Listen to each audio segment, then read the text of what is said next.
is used, ঠিক আছে, chiefly with the names of living things, যেমন খেয়াল করে দেখো, the governor's bodyguard, the governor's bodyguard, the lion's mane, the lion's mane, ও না, lion's mane, ঠিক আছে, বনের রাজার যেই বাসাঘর, গভর্নরস বডিগার্ড, ওর, ঠিক আছে, এই জায়গার মধ্যে কিন্তু অবশ্যই অ্যাপোস্ট্রফি এস ব্যবহার করতে হবে।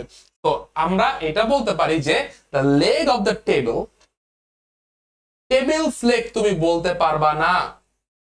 কেন বলতে পারবা না ভাই? কেন বলতে পারবা না? মনে রাখবা, বস্তুর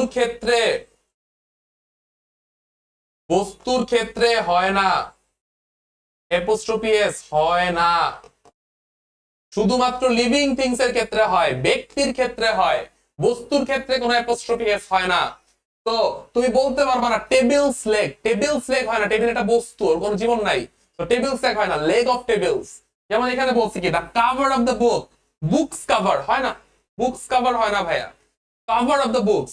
তো অ্যাপোস্ট্রফি এস তখনই ব্যবহার করব যখন নাকি এটা কি একটা জীবন্ত জিনিস, যেটা জীবন্ত না মৃত জিনিস, এরকম কোনো কিছুর সাথে অ্যাপোস্ট্রফি এস আমরা ইউজ করব না। মনে থাকবে, অবশ্যই মনে রাখবে।